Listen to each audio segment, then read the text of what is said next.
all about writing with Ben and Sara.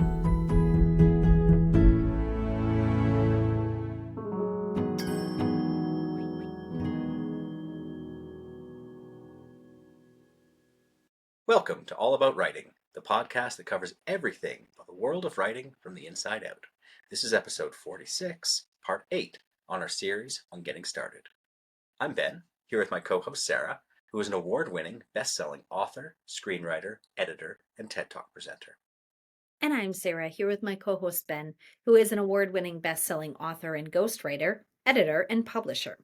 And today, with our episode on getting started, we're talking about introduction to the world of world building. And Ben and I had a discussion before we got on the air, and we were talking about, okay, world building is its own animal. It's huge. How many hours do we want to sit on this podcast? And we decided that this is just our introduction to talking about what is world building, what does it entail, and how do you use it in any genre that you're writing in. And then we're going to have other episodes in the future where we really do a deep dive into specific genre world building and the requirements and their expectations of each. But I'm really excited about this because I think, we both do a ton of world building, Ben, in our books.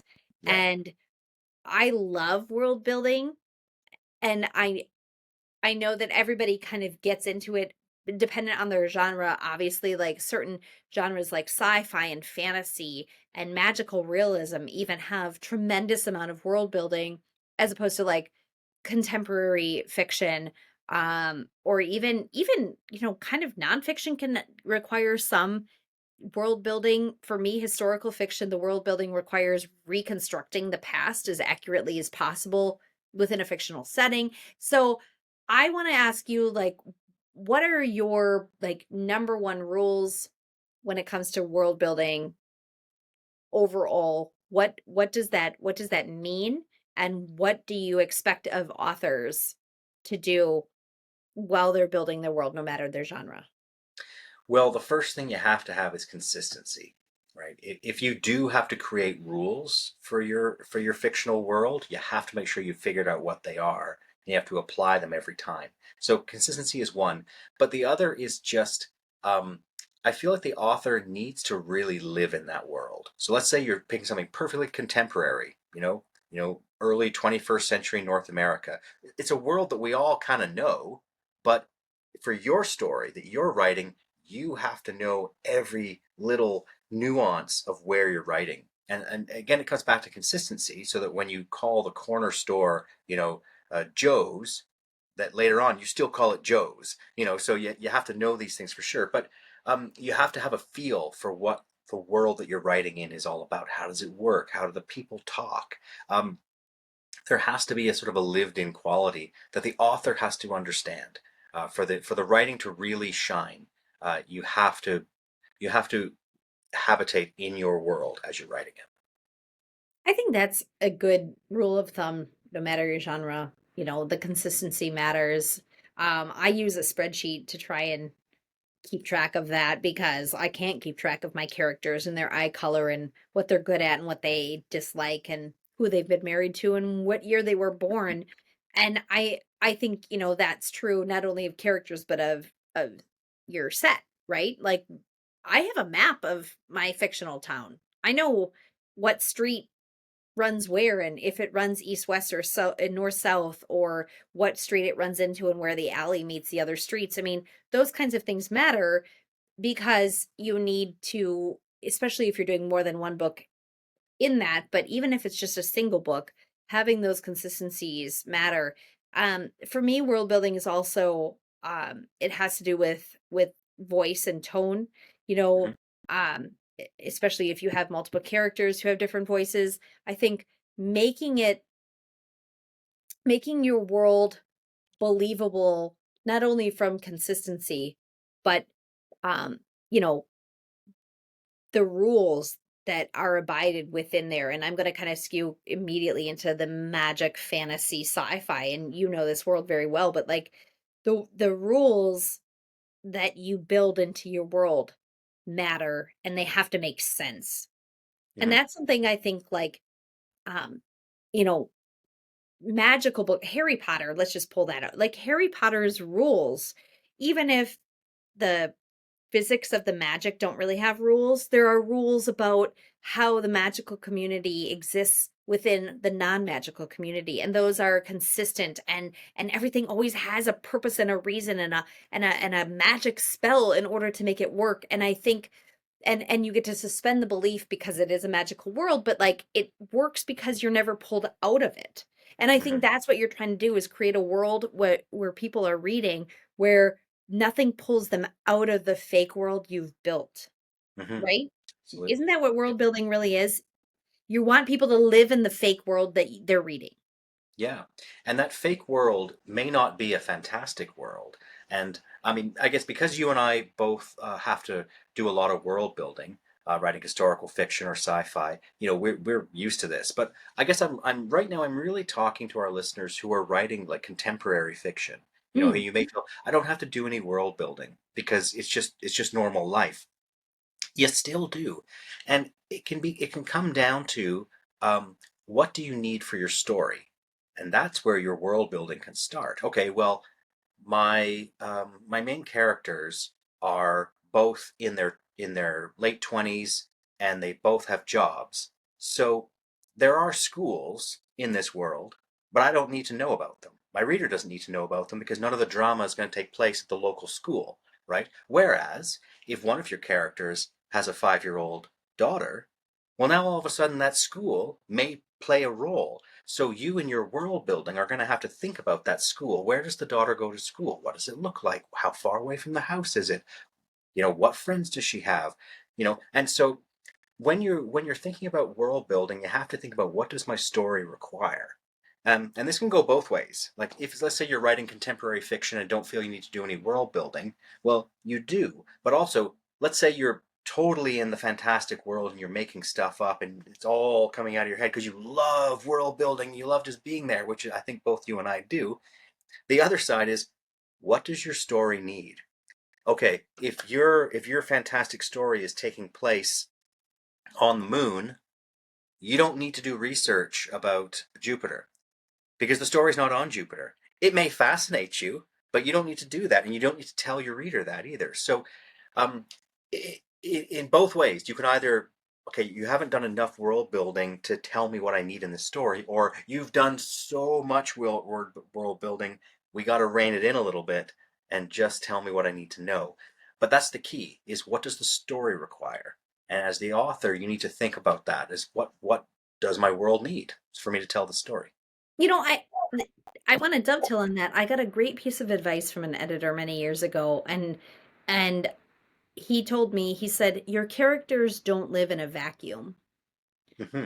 And, you need people around your main characters to either add flavor or setting or a context or someone to bounce just like life against.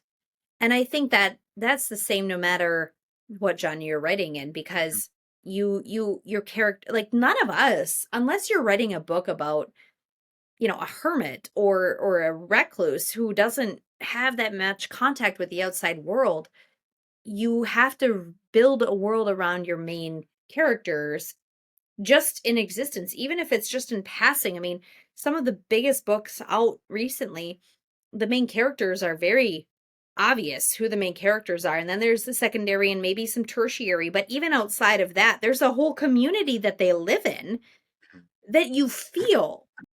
And you might not know everybody in the community, but you have the feeling of this whole town around these main three levels of characters that matter and carry weight. And that's what you're trying to do is create a world that is believable to that genre, Hmm.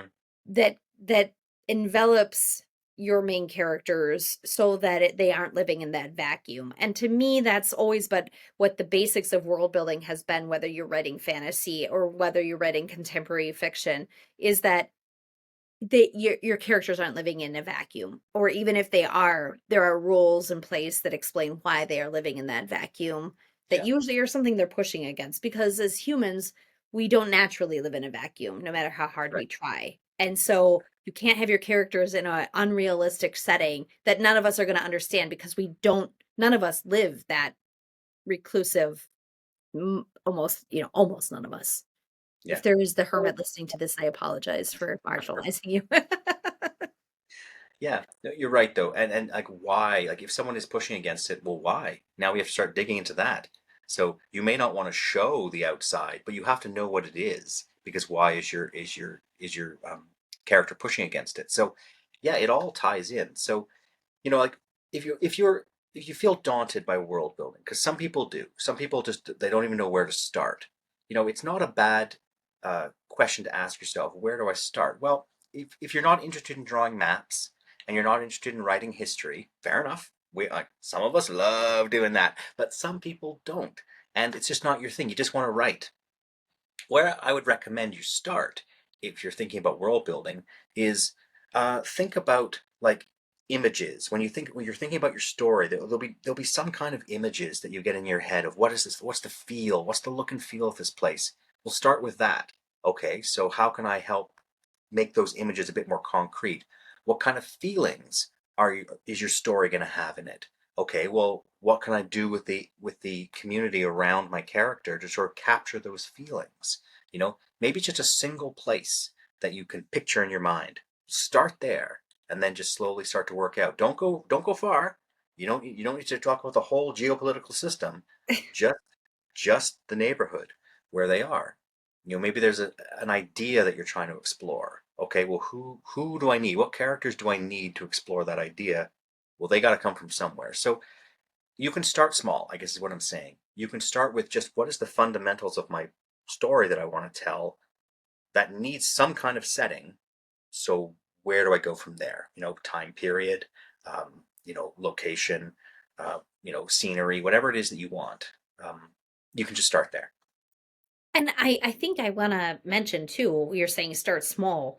When we say world building, we don't mean like info dumping this world in the first 10 pages. Yeah, It not at can all. be, Please it don't. can, yeah, Please yeah, don't. don't do that. Don't say, this is the world I'm building, and here's the characters, and here's the setting, and here's the rules of magic, or whatever it is. It can be revealed as the main characters move forward with the plot. But having some sort of parameter set up ahead of time, even if it's just in your head, if it's not even a map, but just in your head, like, oh, they're always going to walk past this neighbor's house on the way to school. Mhm. And you mention a dog or a certain plant, or or she's always staring out the window and it's creepy, or whatever, those things those things can be added in as organically, Mhm. instead of as a world building info dump, because I think we don't want anybody to think that, well, world building requires you to just like list out the world out front. It Yeah, should be revealed naturally. absolutely. Yeah, that's a great point. Is when you think about how much world building you have to do, really it's as much as you need to effectively tell your story, but maybe as much as 90% of that world building won't actually be mentioned on the page. But you, as the author, need to know it so that you can be consistent all the time. And it helps you develop that lived in feel. Like maybe there's the corner store where there's going to be a climactic event at the end of the book. You have to introduce that corner store earlier. So it has to be part of your world because you're going to need it eventually. So you got Yes. to build it in naturally rather than saying, "Oh, there's the corner store." You got to bring it in somehow. Yeah, thank you for saying that actually. And that brings up another thing I wanted to mention too, is that when you're world building, you can't make convenient things happen to Mm, help your plot, because that will not fly. And so it's like, if you're world building, but the rules of your world or the existence of your world doesn't include, I'm going to use magic because that's the easiest example, but like the rules of magic are XYZ in your world. But as your plot goes along, you're like, oh, I'm just going to like add in ABC to like make my book work, but mhm. I'm going to do it in the two thirds in. you've lost that doesn't work, and you'll get pushback from every editor and publisher you even talk to, an agent, because you can't change your world building to suit your plot Hmm. later on. So that's again going back to the consistency too, where it's like the rules of your world have to be consistent, and you can't use made up world building to to facilitate what needs to happen in the climax or anything like Yeah. that. Yeah, and hopefully as you're writing, I mean, you may, when you're writing the first draft, get two-thirds the way in and go, ooh, I'm kind of stuck here because of the Mhm. rules that I've made, and I don't want to do that anymore. I want to change it. That's okay. If you're still in the first draft, by all means. But then you have to go back and fix everything to make it fit where you're going. Which is Yes. why, as we've talked about in other episodes, always look at your climax first. Know where you are going. But even along the way, little details could change. And that's okay. If you're still in the first draft, you can go back and change things and say, okay, I had an idea then, but it's not working out. I'm going to do this idea instead. This is way better, but I have to go back and change these details. And that's okay. And your world will grow. And in a way, your world will organically just sort of appear as you write your story. But if you go in with nothing, you're going to go way back and you're going to be fixing things a lot. So it's a good idea to put in some effort to just sort of describe, okay, here's the basics of the world that I'm writing in. You know, if you are very location oriented, then a map is a good idea. Just so you remember where physically everything is compared to everything else. How far is it? Like, is it a 2-minute walk? Is it a 15-minute walk? It might matter for your story, and that can help drive the drama in your story. But yeah, once you've finished it, like for example, let's say you're writing the second or third book in the series, and then you go, oh, damn it. I wish I hadn't said that stupid throwaway line in book one, because it totally is messing up what I want to do here. Not that that's ever happened to any of us who are speaking on this podcast right Wow. now, but yeah, but it also shows for putting in some effort to really think it through. I'll be honest, my first series that I wrote, the Virtues of War trilogy, I did a lot of work on the world before I wrote anything because I had to work out the whole astropolitical system and the politics of why are people doing this, because that was the story I was writing. And so I was very well prepared and everything kind of pulled together. The Space Pirates series that I wrote, the Blackwood and Virtue series, um I was a little more cavalier with the world building and kind of made what I needed to make, and off I went. And now I'm writing book four, going, oh well, it's there. I said that in book one, so I guess I'm stuck with it, and here we go. Um, and whatever. The thing that I'm tripping over is not a big thing. It's really not. It's not going to fundamentally affect my story, but it's irritating to me now. And I wish I'd thought about it a little bit more in book one and just defined it a little bit better. But here we are. So, cautionary tale to everyone out there: if you're thinking of writing a series, spend extra effort on the world building in book one to make sure you don't write yourself into a corner or stop yourself from doing something cool in a later book. That's really good advice, and I think that's across the board on the genres, and really what we're probably saying to our listeners is world building happens in every genre, and world building can start small but be big at the end, and spending some time on them, especially in trickier genres, pays off, especially if you're going to do a series. I think that bottom line, that's kind of all you need to know, what is world building. And we can, as we go into all the genres too, we can dive into the nuances of, you know, all the five senses that have to be part of world building, and all of the, atmospheric elements, and uh uh physical terrain, and like you said, the politics of each world that you're building. And those are a whole deep dive that we're going to go into. But as an introduction to world building, for me, I just want everybody to walk away with going, you're not going to get out of it. You have to do it no matter what. And just Yeah. be cognizant of it if you're doing multiple books in a series. Yeah. So, I mean, I'll finish that with, you're right. You're not going to go away with it. You have to do it. That message is to our listeners who don't want to do world building. Sorry, guys. You have to do it. For our other listeners who love world building and spend all their time doing world building, good for you. I hope you're having fun. But remember, eventually you're going to have to zero it in and decide, well, what story am I telling here? I'm not just creating a world. I actually have to tell a story, which means you're going to have to limit yourself a little bit, which can be hard too if you love world building. So either way, it's a matter of finding balance. Perfect. All right. Well, that is our show for today, everyone. Thanks very much for listening. Don't forget to subscribe so you don't miss any of our chats, and feel free to leave a review because it really does help us a lot. If anyone is looking for any help with any aspect of their writing, we recommend our friends at Cascadia Author Services. You can find them at cascadiaauthorservices.com, and you can catch up with Sara at saradoman.com and on Instagram. And you can find Ben at bennettrcoles.com as well as on Facebook and Instagram. Thank you again for joining us today. Please do reach out if there's any topics you'd like us to cover here on the podcast. And otherwise, we'll see you again when we next chat all about writing. This has been All About Writing with Ben and Sara.